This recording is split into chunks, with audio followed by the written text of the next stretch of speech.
الحمدللہ رب العالمین والصلاة والسلام علی سید المرسلین اما بعد فاعوذ باللہ من الشیطان الرجیم بسم اللہ الرحمن الرحیم۔ نماز پڑھنے کا طریقہ۔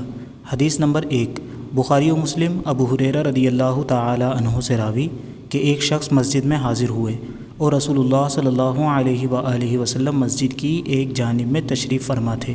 انہوں نے نماز پڑھی، پھر خدمت اقدس میں حاضر ہو کر سلام عرض کیا۔ فرمایا وعلیک السلام، جاؤ نماز پڑھو کہ تمہاری نماز نہ ہوئی۔ وہ گئے اور نماز پڑھی، پھر حاضر ہو کر سلام عرض کیا۔ فرمایا وعلیک السلام، جاؤ نماز پڑھو کہ تمہاری نماز نہ ہوئی۔ تیسری بار یا اس کے بعد عرض کی یا رسول اللہ صلی اللہ علیہ وآلہ وسلم مجھے تعلیم فرمائیے۔ ارشاد فرمایا جب نماز کو کھڑے ہونا چاہو تو کامل وضو کرو، پھر قبلے کی طرف منہ کر کے اللہ اکبر کہو، پھر قرآن پڑھو جتنا میسر آئے، پھر رکوع کرو یہاں تک کہ رکوع میں تمہیں اطمینان ہو، پھر اٹھو یہاں تک کہ سیدھے کھڑے ہو جاؤ، پھر سجدہ کرو یہاں تک کہ سجدے میں اطمینان ہو جائے، پھر اٹھو یہاں تک کہ بیٹھنے میں اطمینان ہو،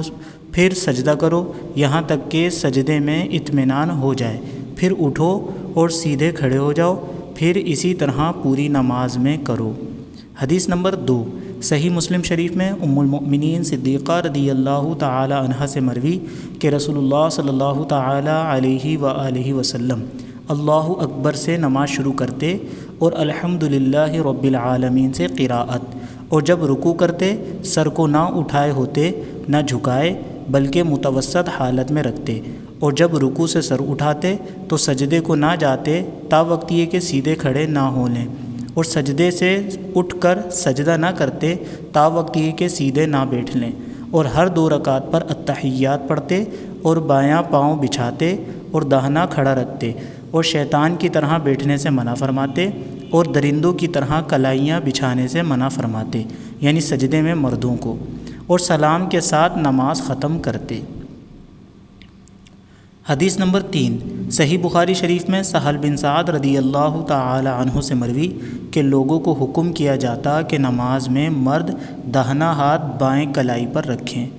حدیث نمبر 4، امام احمد ابو ہریرہ رضی اللہ تعالی عنہ سے راوی کہ حضور صلی اللہ تعالی علیہ وآلہ وسلم نے ہم کو نماز پڑھائی، اور پچھلی صف میں ایک شخص تھا جس نے نماز میں کچھ کمی کی۔ جب سلام پھیرا تو اسے پکارا، اے فلاں، تو اللہ سے نہیں ڈرتا؟ کیا تو نہیں دیکھتا کہ کیسے نماز پڑھتا ہے؟ تم یہ گمان کرتے ہوگے کہ جو تم کرتے ہو اس میں سے کچھ مجھ پر پوشیدہ رہ جاتا ہوگا۔ خدا کی قسم میں پیچھے سے ویسا ہی دیکھتا ہوں جیسا سامنے سے۔ حدیث نمبر 5، 6، ابو داؤد نے روایت کی کہ ابی بن کعب رضی اللہ تعالی عنہ سے بیان کیا گیا کہ سمرہ بن جندب رضی اللہ تعالی عنہ نے 2 مقام پر رسول اللہ صلی اللہ تعالی علیہ وآلہ وسلم کا سکتہ فرمانا یاد کیا۔ ایک اس وقت جب تکبیر تحریمہ کہتے، دوسرا جب غیر المغضوب علیہم ولا الضالین پڑھ کر فارغ ہوتے۔ ابی بن کعب رضی اللہ تعالی عنہ نے اس کی تصدیق کی۔ ترمذی و ابن ماجہ و دارمی نے بھی اس کی مثل روایت کی۔ اس حدیث سے آمین کا آہستہ کہنا ثابت ہوتا ہے۔ مسئلہ نمبر 7، امام بخاری ابو ہریرہ رضی اللہ تعالیٰ عنہ سے راوی کہ حضور اقدس صلی اللہ علیہ وآلہ وسلم ارشاد فرماتے ہیں کہ جب امام غیر المغضوب علیہم ولا الضالین کہے تو آمین کہو کہ جس کا قول ملائکہ کے قول کے موافق ہو اس کے اگلے گناہ بخش دیے جائیں گے۔ مسئلہ نمبر 8، صحیح مسلم میں ابو موسیٰ اشعری رضی اللہ تعالی عنہ سے مروی کہ ارشاد فرماتے ہیں صلی اللہ تعالی علیہ وآلہ وسلم جب تم نماز پڑھو تو صفیں سیدھی کر لو، پھر تم میں سے جو کوئی امامت کرے وہ جب تکبیر کہے تم بھی تکبیر کہو، اور جب غیر المغضوب علیہم ولا الضالین کہے تو تم آمین کہو، اللہ تمہاری دعا قبول فرمائے گا، اور جب وہ اللہ اکبر کہے اور رکوع میں آ جائے تم بھی تکبیر کہو اور رکوع کرو کہ امام تم سے پہلے رکوع کرے گا اور تم سے پہلے اٹھے گا۔ رسول اللہ صلی اللہ تعالی علیہ وسلم نے فرمایا تو یہ اس کا بدلہ ہو گیا، اور جب وہ سمیع اللہ لمن حمیدہ کہے تو تم اللہم ربنا لک الحمد کہو، اللہ تمہاری سنے گا۔ حدیث نمبر 9، 10، ابو ہریرہ و قتادہ رضی اللہ تعالی عنہما سے اسی صحیح مسلم میں ہے، جب امام قراءت کرے تو تم چپ رہو۔ اس حدیث اور اس کے پہلے جو حدیث ہے دونوں سے ثابت ہوتا ہے کہ آمین آہستہ کہی جائے، کہ اگر زور سے کہنا ہوتا تو امام کے آمین کہنے کا پتہ اور موقع بتانے کی کیا حاجت ہوتی کہ جب وہ وَلَا-الضَّالِّينَ کہے تو آمین کہو۔ اس سے بہت صریح ترمذی کی روایت شعبہ سے ہے، وہ علقمہ سے، وہ ابی وائل سے روایت کرتے ہیں، فقال آمین وخفض بها صوتہ، آمین کہی اور اس میں آواز پست کی۔ نیز ابو ہریرہ اور قتادہ رضی اللہ تعالی عنہما کی روایت سے یہ بھی ثابت ہوتا ہے کہ امام کے پیچھے مقتدی قراءت نہ کریں بلکہ چپ رہیں، اور یہی قرآن عظیم کا بھی ارشاد ہے کہ وَإِذَا قُرِئَ الْقُرْآنُ فَاسْتَمِعُوا لَهُ وَأَنصِتُوا لَعَلَّكُمْ تُرْحَمُونَ، جب قرآن پڑھا جائے تو سنو اور چپ رہو، اس امید پر کہ رحم کیا جائے۔ حدیث نمبر 11، ابو داؤد و نسائی و ابن ماجہ ابو ہریرہ رضی اللہ تعالی عنہ سے راوی کہ رسول اللہ صلی اللہ تعالی علیہ وسلم نے فرمایا کہ امام تو اس لیے بنایا گیا ہے کہ اس کی اقتدا کی جائے، جب تکبیر کہے تو تم بھی تکبیر کہو، اور جب وہ قراءت کرے تم چپ رہو۔ حدیث نمبر 12، ابو داؤد و ترمذی علقمہ سے راوی کہ عبداللہ بن مسعود رضی اللہ تعالی عنہ فرماتے ہیں، کیا تمہیں وہ نماز نہ پڑھاؤں جو رسول اللہ صلی اللہ تعالی علیہ وسلم کی نماز تھی؟ پھر نماز پڑھی اور ہاتھ نہ اٹھائے مگر پہلی بار یعنی تکبیر تحریمہ کے وقت، اور ایک روایت میں یوں ہے کہ پہلی مرتبہ ہاتھ اٹھاتے پھر نہیں۔ ترمذی نے کہا یہ حدیث حسن ہے۔ حدیث نمبر 13، دارقطنی و ابن عدی کی روایت انہی سے ہے کہ عبداللہ بن مسعود رضی اللہ تعالیٰ عنہ فرماتے ہیں، میں نے رسول اللہ صلی اللہ علیہ وآلہ وسلم اور ابو بکر و عمر رضی اللہ تعالیٰ عنہما کے ساتھ نماز پڑھی تو ان حضرات نے ہاتھ نہ اٹھائے مگر نماز شروع کرتے وقت۔ حدیث نمبر 14، مسلم و احمد و جابر بن سمرہ رضی اللہ تعالیٰ عنہ سے راوی کہ فرماتے ہیں صلی اللہ تعالیٰ علیہ وآلہ وسلم، یہ کیا بات ہے کہ تمہیں ہاتھ اٹھاتے دیکھتا ہوں جیسے چنچل گھوڑے کی دمیں، نماز میں سکون کے ساتھ رہو۔ حدیث نمبر 15، ابو داؤد و امام احمد نے علی رضی اللہ تعالیٰ عنہ سے روایت کی کہ سنت سے ہے کہ نماز میں ہاتھ پر ہاتھ ناف کے نیچے رکھے جائیں۔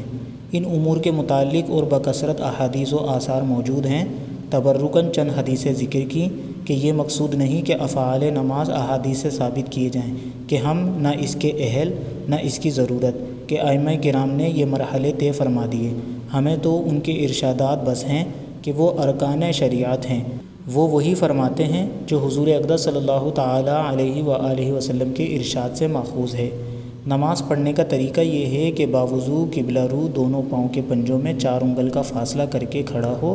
اور دونوں ہاتھ کان تک لے جائے کہ انگوٹھے کان کی لو سے چھو جائیں، اور انگلیاں نہ ملی ہوئی رکھے نہ خوب کھولے ہوئے بلکہ اپنی حالت پر ہوں، اور ہتھیلیاں قبلے کو ہوں۔ نیت کر کے اللہ اکبر کہتا ہوا ہاتھ نیچے لائے اور ناف کے نیچے باندھ لے، یوں کہ داہنی ہتھیلی کی گدی بائیں کلائی کے سرے پر ہو اور بیچ کی 3 انگلیاں بائیں کلائی کے پشت پر، اور انگوٹھا اور چھنگلیاں کلائی کے اغل بغل، اور ثنا پڑھے سبحانک اللہم وبحمدک وتبارک اسمک وتعالی جدک ولا الہ غیرک، پھر تعوذ یعنی اعوذ باللہ من الشیطان الرجیم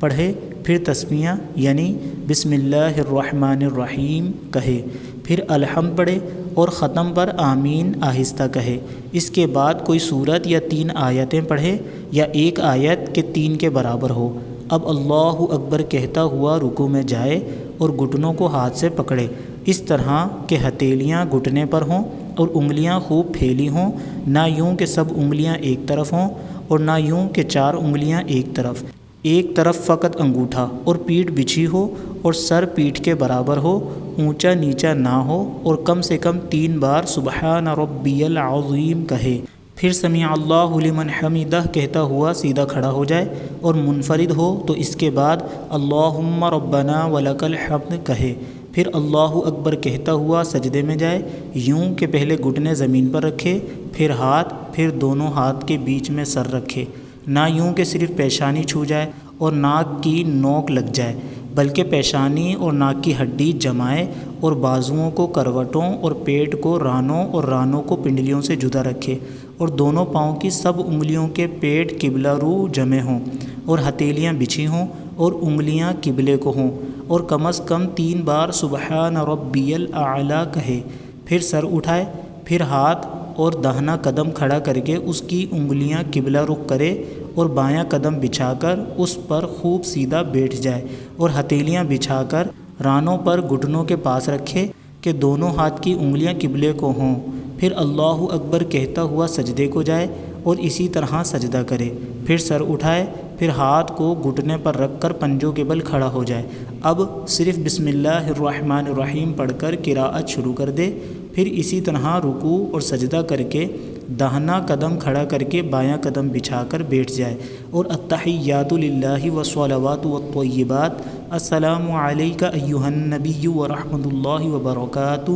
السلام علینا وعلی عباد اللہ الصالحین، اشہد ان لا الہ الا اللہ واشہد ان محمدا عبدہ ورسولہ پڑھے، اور اس میں کوئی حرف کم و بیش نہ کرے، اور اس کو تشہد کہتے ہیں۔ اور جب کلمہ لا کے قریب پہنچے، داہنے ہاتھ کی بیچ کی انگلی اور انگوٹھے کا حلقہ بنائے اور چھنگلیا اور اس کے پاس والی کو ہتھیلی سے ملا دے، اور لفظ لا پر کلمے کی انگلی اٹھائے مگر اس کو جنبش نہ دے، اور کلمہ الا پر گرا دے، اور سب انگلیاں فوراً سیدھی کر لے۔ اگر 2 سے زیادہ رکعتیں پڑھنی ہیں تو اٹھ کھڑا ہو اور اسی طرح پڑھے، مگر فرضوں کی ان رکعتوں میں الحمد کے ساتھ سورت ملانا ضروری نہیں۔ اب پچھلا قاعدہ جس کے بعد نماز ختم کرے گا، اس میں تشہد کے بعد درود شریف، اللہم بارک علی سیدنا محمد وعلی آل سیدنا محمد کما بارکت علی سیدنا ابراہیم وعلی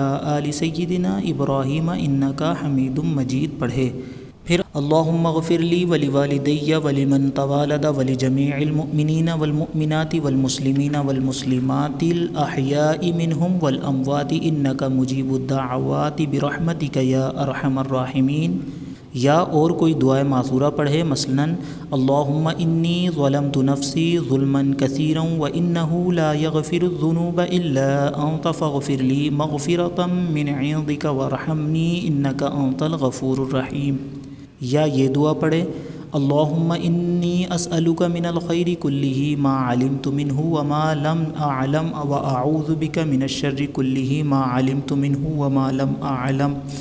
یا یہ پڑھے، اللہم انی اعوذ بک من عذاب القبر واعوذ بک من فتنة المسیح الدجال واعوذ بک من فتنة المحیا وفتنة الممات، اللہم انی اعوذ بک من المأثم ومن المغرم واعوذ بک من غلبۃ الدین وقہر الرجال،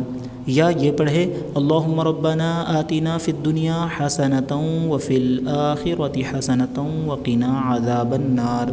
اور اس کو بغیر اللہم کے نہ پڑھے، پھر داہنے شانے کی طرف منہ کر کے السلام علیکم ورحمۃ اللہ کہے، پھر بائیں طرف۔ یہ طریقہ کہ مذکور ہوا امام یا تنہا مرد کے پڑھنے کا ہے، مقتدی کے لیے اس میں کی بعض بات جائز نہیں، مثلا امام کے پیچھے فاتحہ یا کوئی صورت پڑھنا۔ عورت بھی بعض امور میں مستثنیٰ ہے، مثلا ہاتھ باندھنے اور سجدے کی حالت اور قعدے کی صورت میں فرق ہے، جس کو ہم بیان کریں گے۔ ان مذکورات میں بعض چیزیں فرض ہیں کہ اس کے بغیر نماز ہوگی ہی نہیں، بعض واجب کہ اس کا ترک قصداً گناہ اور نماز واجب الاعادہ، اور سہون ہو تو سجدہ سہو واجب، بعض سنت مؤکدہ کہ اس کے ترک کی عادت گناہ، اور بعض مستحب کہ کریں تو ثواب، نہ کریں تو گناہ نہیں۔